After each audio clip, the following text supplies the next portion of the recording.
À continuer donc à dérouler nos sujets. On s'attaque à présent à cette actualité aussi autour de Eli Kamano. Eli Kamano, donc, il faut le rappeler, a récemment claqué la porte du FNDC, presque à la surprise générale, tant il avait été en première ligne du combat du DIFRON contre l'avènement d'une nouvelle constitution en Guinée.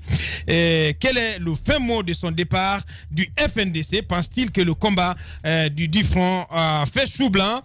Va-t-il désormais rejoindre la mouvance présidentielle? Est-il intéressé par un poste ministériel? Eli Kamano, dans un instant, il va prendre la parole chez nous dans cette émission. Avec Eli Kamano, on me signale qu'il est déjà en direct. Eli Kamano en direct. Bonjour. Oui, bonjour. Bienvenue dans cette émission. Allez-y, Jacques Lewalé. Oui, Eli, merci d'être venu. Il est surpris là. Cette émission, oui, surpris bien entendu. On a bien envie de savoir, depuis que vous avez claqué la porte du FNDC, vous avez eu des embrouilles avec la fondatrice du parti. Aujourd'hui, finalement, c'est quoi votre position? Est-ce que vous avez toujours le parti? Vous nous le confirmerez?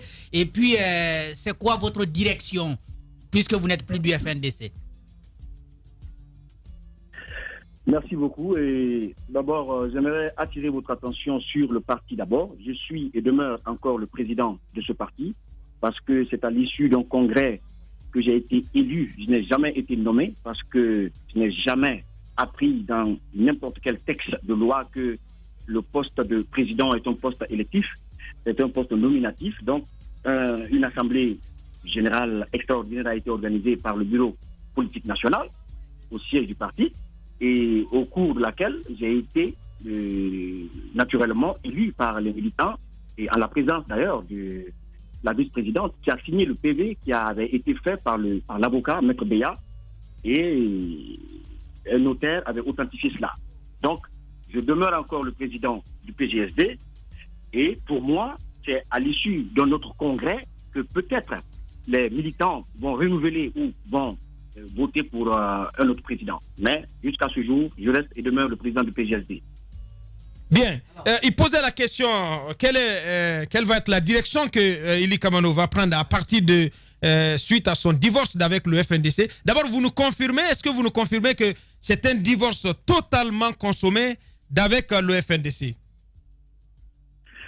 Bien sûr, c'est un divorce qui est confirmé et consommé. Parce que, vous savez, à un certain moment donné, moi j'ai cru à un combat, comme je l'ai toujours dit. Parce que ceux qui étaient censés être la solution au problème, justement, des militants du FNDC, j'ai compris après qu'ils ne le sont à rien. Au contraire, ils ont été le problème à la lumière de l'émergence du combat du FNDC. Parce qu'ils sont restés bloqués et enfermés dans une stratégie. Je l'ai dit, la stratégie, elle a été obsolète et monotone. Parce qu'il y a un petit clan, un petit cercle qui prend des décisions, et ces décisions, elles ne sont pas contestées, qui que tu sois, tant que tu n'es pas dans ce noyau. Et lorsqu'une idée émerge de ce noyau, c'est une idée qu'on doit mettre en pratique, c'est une idée à laquelle tout le monde doit... Qui compose ces noyaux? Qui sont ceux qui composent ces noyaux? Dites-nous tout. J'arrive, Jacques Lewa. Moi, je ne suis pas un mouton de Paluche. Et je ne suis pas dans un combat sans véritable leader. J'ai donc jugé nécessaire les descendre du navire, parce que je ne crois plus en leur leadership, parce que tout simplement, ils n'ont pas l'audace que les militants qui les suivent ont. Lorsque je fais adhérer des milliers de personnes à mon idéal, je serai au premier rang, quel que soit le prix à payer pour défendre cet idéal, parce qu'avant que mes militants ne s'en approprient, il est avant tout le mien. Oui, même s'il faut aller, attendez quand même, Eli, même s'il faut aller dresser sa poitrine contre les balles, parce qu'à des moments donnés, on sait ce qui se passe, c'est de la répression, c'est de la violence qui est exercée sur les leaders et les militants. C'est quand même, vous n'allez pas quand même risquer votre vie et la vie de vos partisans, de milliers de partisans, de cette façon à tue-tête, à tout moment, Eli Kamano. On a du mal à comprendre le reproche que vous faites à ces leaders. Ah non. Tu as du mal à oui, je parle à mon nom. On dresse la poitrine des manifestants. Pourquoi pas celle des leaders? Moi, je comprends la logique de Eli Kamano. Je la comprends. Maintenant, il peut répondre. Voilà. J'aimerais dire que Malcolm X disait que lorsqu'on n'a pas le courage de mourir pour la liberté, il faut l'effacer de son vocabulaire. Je ne peux pas comprendre que des militants qui ont la détermination, qui ont le courage d'aller prendre des balles, d'aller tomber à la fleur de l'âge pour des gens qui ont fini presque, qui n'ont pas d'avenir, qui n'ont que des souvenirs. Et surtout, pour des raisons politiques, moi je pense que à un moment donné, il faut faire une rétrospective. Il faut s'arrêter et il faut faire un bilan. Le bilan que moi j'ai fait, je me suis rendu compte nettement que nous sommes dans un cercle vicieux qui consiste, encore une fois, à envoyer les enfants d'autrui dans la rue et nous, à rester derrière notre confort. Ça ne marche pas avec moi. Est-ce que c'est possible d'être un peu plus concret, à mettre les enfants d'autrui dans la rue, des autres dans la rue et rester dans le confort? Qui restait dans le confort? Parce que en temps de manifestation, on voyait quand même ces principaux leaders dans la rue. Je ne sais pas de qui est-ce que vous voulez parler. Mais je parle des leaders qui, lorsqu'il y a des manifestations pacifiques qui sont toujours sur le terrain, ça on le sait, mais lorsque c'est des manifestations violentes, on envoie les troupes, on envoie les jeunes, on demande aux jeunes de résister. Je vous donne en illustration la date du 22 mars. Avant le 22 mars, moi j'étais à Guéguédou. Tout le monde sait que je suis un homme de terrain. À Guéguédou, arrivé là-bas, le mot Amoulampe était prohibé. Personne ne pouvait le prononcer. Mais j'ai fait une mobilisation des jeunes. On a défié les autorités et on a été arrêtés. 23 personnes ont été arrêtées avec moi, jugées, et on a passé 2 semaines dans les prisons de Guéguédou et de Récoré. Parce que, à mon avis, lorsque vous engagez une troupe, vous ne pouvez pas rester derrière et dire à la troupe de partir, de foncer. Donc, à mon avis... FNDC, Eli Kamano est tenu par la société civile. À la tête, il y a Abdraman Sano. Abdraman Sano appartient donc à la tête d'une plateforme de la société civile. Ce ne sont pas les partis politiques officiellement qui gèrent le FNDC. Alors, est-ce que vous n'avez pas vous trouvez que l'engagement de ce leader n'est pas assez expressif, assez fort, ou bien vous décidez carrément de conclure que le FNDC n'atteindra pas son objectif, celui donc d'empêcher que cette construction soit impliquée, et le 3e mandat Alpha Condé? Mais je vous ai dit que le FNDC, déjà par définition, veut dire Front National pour la défense de la Constitution. Je m'étais inscrit, moi. Il n'y a pas de honte à reconnaître une défaite. Je m'étais inscrit dans cette logique de combattre et de faire front face à l'arbitraire, face aux personnes qui voulaient imposer et faire passer cela. Et c'est dans cette logique, justement, que j'ai adhéré au FNDC. Mais, à un moment donné, je me suis rendu compte que les stratégies mises en place par ces personnes, par ces leaders, n'étaient pas forcément des stratégies qui pouvaient donner des résultats différents. Vous parlez des leaders politiques qui ne sont pas peut-être comme la société civile, qui ne sont pas... Mais ils sont les plus grands mobilisateurs. N'oubliez pas cela. La société civile, à elle seule, ne peut pas vous mobiliser toutes ces mobilisations que vous voyez, toutes ces personnes que vous voyez. C'est impossible. Donc vous en êtes rendu donc à conclure que le combat du FNDC est un échec. Mais le combat du FNDC, je dis bien, son combat est un échec. Parce que les grandes gueules. Les stratégies n'ont pas donné, n'ont pas porté fruit. Il faut le reconnaître. On voulait empêcher des élections. Et Eli Kamano, il est vrai qu'il y a eu beaucoup de bavures policières. Plusieurs Guinéens sont tombés dans le cadre de cette opposition-là. La Constitution a été votée finalement. Mais au-delà de cela, il y a quand même que sur toute la ligne internationale, le FNDC remporte ce combat. Ça, c'est aussi un constat dont il faut convenir, Eli Kamano. Vous savez, le FNDC, je vous dis, par rapport à ce que vous dites là, le FNDC était partout. Mais en réalité, il n'était nulle part. Qu'est-ce à dire? Vous savez, le FNDC a réussi à mobiliser la communauté internationale, comme vous le dites, comme moyen de pression. Il a réussi à mobiliser la diaspora guinéenne, il a mobilisé les populations pour des manifestations, il a mobilisé des leaders politiques et acteurs de la société civile partout. Ça veut dire qu'il était partout quand même. Il faut le reconnaître. Il a gagné des combats médiatiques, comme vous le dites, à l'international. Mais qu'est-ce qui a manqué? C'est le laxisme et la phobie d'aller en prison ou de prendre une balle, encore une fois, je le dis, qui a fait que ceux qui sont considérés comme les... Il y a quand même des leaders du FNDC, bien sûr. Sur les leaders politiques, vous et moi sommes d'accord là-dessus, il n'y a aucun débat. Mais il y a des leaders du FNDC, ces jeunes, tous ont goûté au moins une fois à la prison. Au moment où je vous parle, Abdraman Sano au moment où je vous parle, Fonike Mengue est en prison. Et beaucoup d'autres leaders. Baïlo Bari a fait plusieurs fois la prison. C'est Koukounouno plusieurs fois. Et Ibrahima Diallo. Je suis désolé, encore une fois, je vais vous rectifier. Je détiens le record Guinness des citoyens engagés les plus arrêtés et interpellés en Guinée. Les grandes gueules. Eli Kamano, ouais, c'est vrai. Mais non, mais ça ne veut pas dire que les autres aussi n'ont pas été arrêtés, Eli.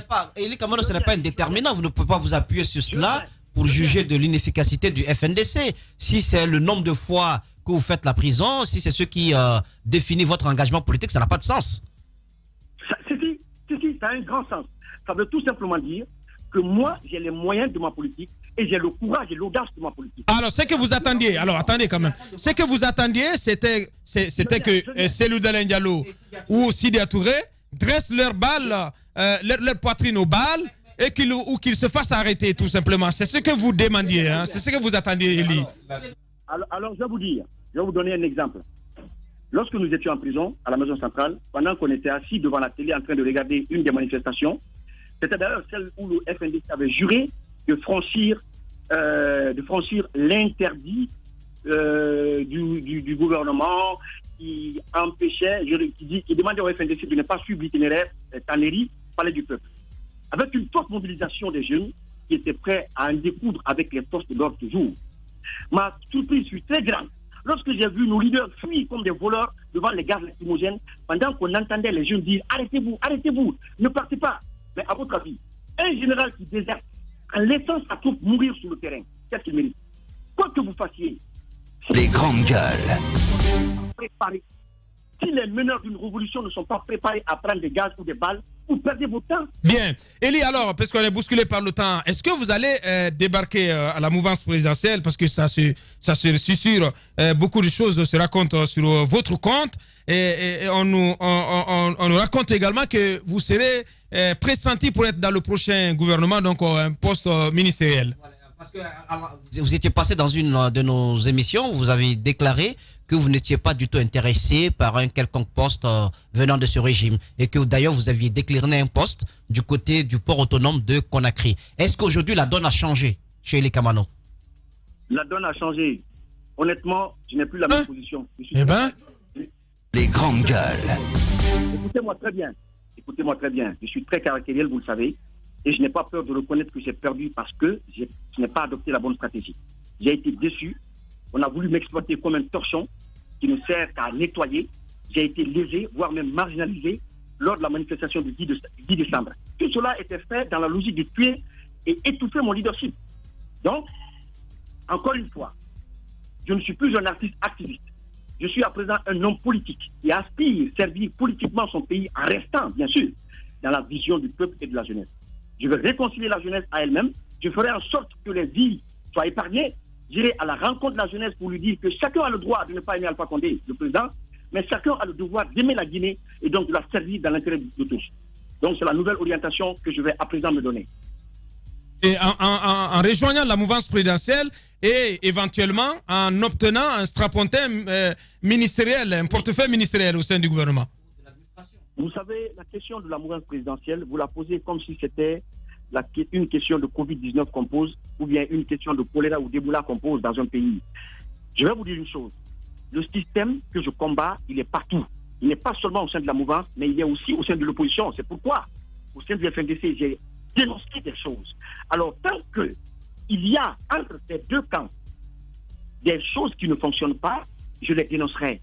Mais quand j'ai appartenu au FNDC, toujours opposants, il y a des gens qui sont dans la mouvance, qui sont au gouvernement, qui sont opposants, qui ont des partis politiques.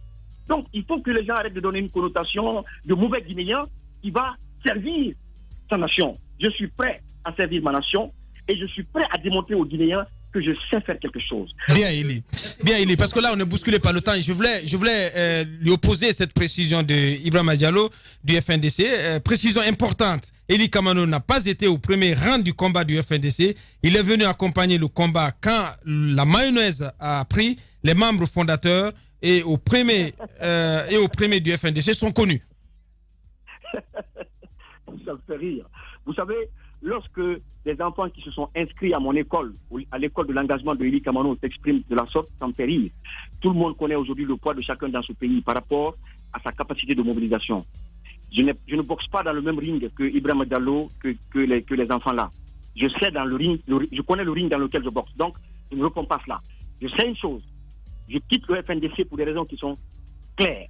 Je ne suis pas prêt à mener une révolution où je vais avoir peur de prendre des balles, encore une fois. Ce n'est pas que je demande à un opposant, à un leader, d'aller s'arrêter devant les balles. Mais ce qui m'a choqué, encore une fois, le 22 mars, j'ai envoyé des messages au sein des plateformes. Même lui, Ibrahim Diallo qui parle.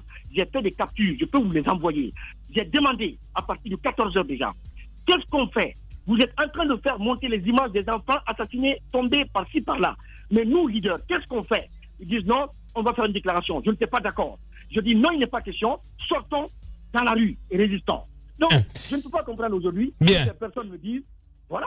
Bien. Il faut être en adéquation avec... Bien, Eli, on n'a plus le temps, malheureusement. Ouais. Eli Kamano, ce matin, vous me faites aimer la politique guinéenne, sincèrement. Bien. Et cette toute dernière question, parce que vous n'y avez pas répondu, c'est l'opinion quand même attend votre réponse là-dessus. Est-ce que vous êtes intéressé par un quelconque poste au sein du gouvernement ou dans l'administration? Est-ce que des négociations à cet effet sont en cours avec le pouvoir en place? J'attends que la proposition soit faite. Et si la proposition venait, vous serez preneur?